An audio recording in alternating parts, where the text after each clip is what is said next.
Hi hello namaste welcome to BRK money control. నేను మీ మానస. ఈరోజు మనతో పాటు ఉన్నారు mutual fund distributor AMFI registered PS Chandrashekar garu. వారితో మాట్లాడి మరిన్ని విషయాలు తెలుసుకుందాం. నమస్కారం సార్.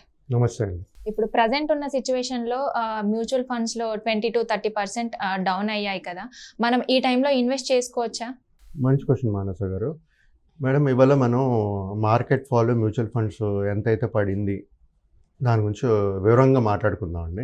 మనం మాట్లాడుకునేటప్పుడు ఏంటంటే ప్రతి ఒక్క ఇన్వెస్టర్కి అర్థమవుతుంది అసలు ఎంత పడింది, దేంట్లో ఎక్కడ ఎంత పడుతుంది, మనం ఇన్వెస్ట్ చేయాలా లేకపోతే బయటకు వచ్చేసేయాలా, ఎక్కడ చేయాలి ఇన్వెస్ట్మెంట్స్ అనేది ఈ ఈ వీడియోలో మాట్లాడదాం. ఓకే.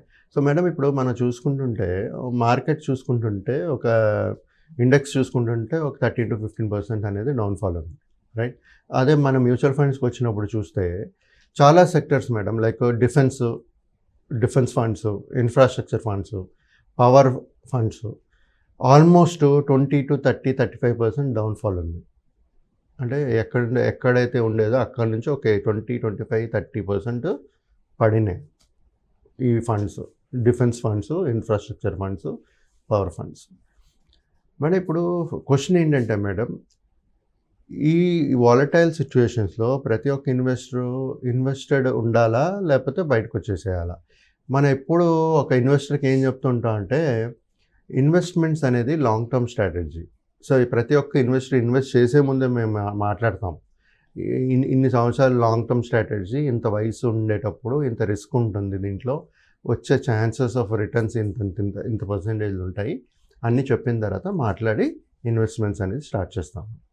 సో ఇప్పుడు ఫర్ ఎగ్జాంపుల్ ఒక 15 years 20 years ఒక ఇన్వెస్టర్కి సమయం ఉంది అనుకుందాం అన్నాడు. ఆయన ఏమంటాడు, ఫస్ట్ నేను రిస్క్ తీసుకుంటాను, నాకు 15 సంవత్సరాలు ఉంది, 15 సంవత్సరాల వరకు నాకు డబ్బులు అవసరం లేదు, ఇన్వెస్ట్ చేసుకుంటూ పోతాం.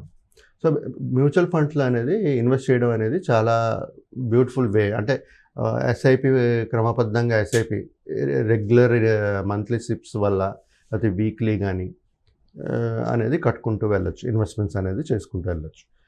ఈ చేసుకునేటప్పుడు ఏంటంటే మేడం, ఫస్ట్ మేము చెప్పే ఇన్వెస్టర్కి ఏం చెప్తామంటే ఫస్ట్ 5 to 7 years మీరు అసలు చూడకండి మార్కెట్ని.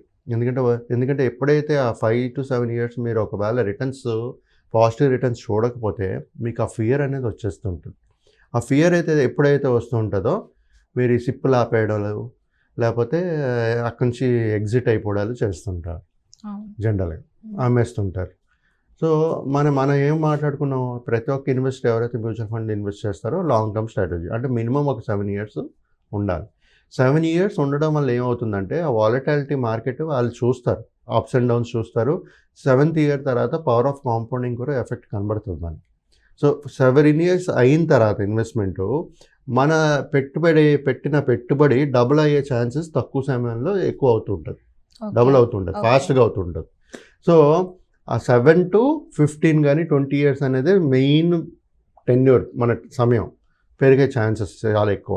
సో ఇనీషియల్గా ఈ 1, 2, 3, 4 years అనేది ఇప్పుడు కనబడవచ్చు మీకు కొన్ని ఫండ్స్లో 20, 30, 40% రిటర్న్స్. కానీ లాంగర్ రన్ మనం చూసుకునేటప్పుడు ఆన్ యావరేజ్ మనం ఇప్పుడు ఇన్ఫ్లేషన్ ఒక 5% వేసుకోండి, ప్లస్ మన రియల్ జీడిపి ఏమో 6.4, దగ్గర ఆన్ అప్రాక్సిమేట్లీ చూసుకున్న 11-12% రిటర్న్స్ అనేది చూసుకుంటూ ప్లాన్ చేసుకోవచ్చు ప్రతి ఒక్క ఇన్వెస్టర్. బట్ మ్యూచువల్ ఫండ్స్లో పెట్టేటప్పుడు మాత్రం ఈ రిటర్న్స్ అనేది గ్యారంటీడ్ కాదు, because mutual funds are subjected to market risk. So మార్కెట్లో పెడతారు కాబట్టి తగ్గే ఛాన్సెస్ ఉంటుంది, పెరిగే ఛాన్సెస్ కూడా ఉంటుంది. సో ఇప్పుడు మనం మాట్లాడుకున్నట్టుగా మేడం, ఈ defence, infrastructure funds, power funds 20-35% పడిపోయింది, రైట్? ఇది పడిపోయింది. ఇప్పుడు పడిపోయినప్పుడు ఇది ఫ్యూచర్లో కూడా పర్ఫామ్ చేయదా అనే క్వశ్చన్ మనకు వస్తుంది, అవునా కదా మేడం? ఇప్పుడు మనం దాంట్లో ఇన్వెస్ట్ చేసి ఉన్నాం అనుకోండి, 25-35% పడిపోయింది మన వాల్యూ. బట్ ఫ్యూచర్లో కానీ మనకి సమయం ఇంకా 10 సంవత్సరాలు ఉంది. కానీ అలాంటప్పుడు మనం దాని నుంచి బయటకు వచ్చేయాలా వెళ్ళిపోవాలా అనేది తెలియాలి కదా. ఇప్పుడు మనకి డిఫెన్స్ ఫండ్ ఉంది, ఇన్ఫ్రాస్ట్రక్చర్ ఫండ్ ఉంది, పవర్ ఫండ్ ఉంది. ఈ 3 సెక్టరల్ ఫండ్స్ చూసుకుంటే దీంట్లో ఇన్వెస్ట్మెంట్ లేకుండా మన ఇండియన్ ఎకానమీ గ్రో అవుద్దా? డెవలప్మెంట్ ఉండాలి అంటే డిఫెన్స్ ఇది ఉండాలి, పర్ఫార్మెన్స్ ఉండాలి, ఇన్ఫ్రాస్ట్రక్చర్ డెవలప్మెంట్ ఉండాలి, పవర్ డెవలప్మెంట్ ఉండాలి. ఇవన్నీ ఉంటేనే కదా ఇండియా ఎదిగేది. అవునా? గ్రోత్ అనేది ఇండియా అప్పుడే కదా ఎదిగేది. సో ఎప్పుడైతే ఇండియా ఎదగాలనుకుంటున్నామో ఇవన్నీ చేయాలి కదా, పర్ఫామ్ చేయాలి. సో నెక్స్ట్ 10-15 years ఇది కూడా పర్ఫామ్ చేసే ఛాన్సెస్ కనబడుతున్నాయి మనకి. సో ఇలాంటి స్టాక్స్లో కూడా పెట్టుకోవచ్చు క్రమబద్ధంగా. ఇప్పుడైతే మార్కెట్ వాలటైలింగ్ ఉంది కాబట్టి స్టాగర్డ్ వేలో, అంటే ఎస్ఐపి మూలంగా కానీ ఎస్టిపి మూలంగా కానీ ఇన్వెస్ట్మెంట్స్ అనేది చేసుకుంటూ పోవాలి. మేడం ఈ టైంలో మనం ఇంకోటి చూసుకుంటే ప్రతి ఒక్క ఇన్వెస్టర్ నేను చెప్పాల్సింది ఏంటంటే, ప్రజెంట్ సినారియోలో మీకు చెప్పినట్టుగా ఎస్ఐపి కట్టుకోండి, లేకపోతే ఎస్టిపి చేసుకోండి. బట్ ఎలాంటి టైప్ ఆఫ్ కేటగిరీ ఆఫ్ ఫండ్స్లో పెట్టుకోవాలనేది గురించి మాట్లాడతాను. అంటే స్పెసిఫిక్గా ఫండ్ పేరు చెప్పను, బట్ కేటగిరీస్ మాట్లాడదాం. ఎవరైనా ఒకవేళ ఇన్వెస్ట్ చేయాలి అనుకునేటప్పుడు ఫ్లెక్సీ క్యాప్ 3 ఉన్నాయి మేడం. అది ఒకటేమో ఫ్లెక్సీ క్యాప్, రెండోదేమో లార్జ్ క్యాప్, థర్డ్ ఏమో మల్టీ అసెట్ ఫండ్. ఈ 3 కేటగిరీస్ చూడండి. ఇన్వెస్ట్ చేయడానికి ఆప్షన్స్ అనేది ఎక్స్ప్లోర్ చేసి మీ మ్యూచువల్ ఫండ్ డిస్ట్రిబ్యూటర్తో అడ్వైస్ తీసుకుని ఇన్వెస్ట్ చేయండి. ఎప్పుడైతే మనకి పర్సనల్గా అయితే ఇన్ఫర్మేషన్ నాలెడ్జ్ లేదో, ఒక ఎక్స్పర్ట్ అనేది ఉంటే మీకు మీ గోల్కి ఒక పాత్ క్రియేట్ చేసి మీతో పాటు ట్రావెల్ చేసి మీకు వెల్త్ అనేది క్రియేట్ చేయగలుగుతారు. సో ఇది ఏంటంటే జనరల్గా కేటగిరీస్ చెప్తున్నాను, ఈ వాలటైల్ మార్కెట్లో ఇది చూడండి అని. బట్ ఒక ఎక్స్పర్ట్ మీతో పాటు ఉండాలి. ఇది కాకుండా madam for example mid small క్యాప్లో ఇన్వెస్ట్ చేయకూడదా, దాంట్లో గ్రోత్ లేదా? మరి ఇప్పుడు మీరు ఈ 3 చెప్తున్నారు కదా సార్, మరి ఆ రెండిట్లో చేయకూడదా అని అడిగారు అనుకోండి మీరు. జనరల్గా మిడ్ స్మాల్ కేటగిరీలోనే మనకి మంచి రిటర్న్స్ అనేది వస్తుంది. అలాగే మార్కెట్ పడేటప్పుడు కూడా నెగిటివ్ రిటర్న్స్ కూడా వస్తాయి. కాకపోతే మనకి సమయం ఎప్పుడు ఉండేటప్పుడు, మనకి ఎప్పుడైతే 10-15-20 years సమయం ఉంటుందో, ఇలాంటి స్టాక్స్ ఏదైతే ఇప్పుడు బాగా కరెక్షన్స్ అయ్యాయో, ఇంకా కరెక్షన్ ఛాన్సెస్ అనేది ఉంది అంటున్నారు. సో ఎంతవరకు పడుతుంది ఏంటనేది ఎవరు ప్రిడిక్ట్ చేయలేరు. స్టాక్స్ ఓవర్ వాల్యూడ్ ఉంది, పడే ఛాన్సెస్ ఉన్నాయని అంటున్నారు.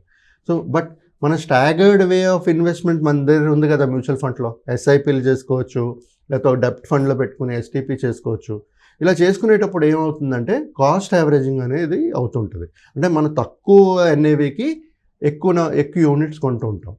అది కొనేటప్పుడు ఏమవుతుందంటే మేడం, ఎప్పుడైతే మార్కెట్ రికవరీ అవుతుంది చూసారా, ఇప్పుడు మార్కెట్ పడుతుంది, మళ్ళీ మార్కెట్ ప్రాఫిట్కి వస్తుంది కదా. వచ్చేటప్పుడు మన రికవరీస్ ఫాస్ట్గా ఉంటుంది, బెటర్ రిటర్న్స్ అనేది కూడా వస్తుంటుంది. సో ఈ కాస్ట్ యావరేజింగ్ అనేది చాలా ఇంపార్టెంట్ అండి. సో ఈ స్టాగర్డ్ వేలో ప్రతి ఒక్కరూ ఇన్వెస్ట్ చేసుకుంటూ ఇలాంటి మార్కెట్లో ఇలాంటి కేటగిరీల్లో ఇన్వెస్ట్ చేస్తూ ఒక స్ట్రాటజీని క్రియేట్ చేసుకుంటూ ఒక ఎక్స్పర్ట్తో పాటు ట్రావెల్ చేయండి ఎప్పుడైనా సరే మీ గోల్కి. అప్పుడే మీ ఒక గోల్ అనేది హ్యాజల్ ఫ్రీ అంటే ఏం కష్టం లేకుండా, ఒకవేళ ముందు ఏదైనా డిసిషన్స్ ఏదైనా తీసుకోవాలన్నా ఇలాంటి ఎక్స్పర్ట్స్ మీకు గైడ్ చేయగలుగుతారు. రైట్. సో ఈ విధంగా ఈ ప్రజెంట్ సినారియోలో మార్కెట్లో ఇన్వెస్ట్ చేస్తూ మీ గోల్స్ రీచ్ అవ్వండి. Thank you so much sir. అంటే మార్కెట్ డౌన్ అయినప్పుడు వెంటనే క్విట్ అవ్వకుండా ఎలా చేయాలి అని చాలా బాగా ఎక్స్ప్లెయిన్ చేశారు. Thank you so much. Thank you అండి. Thank you.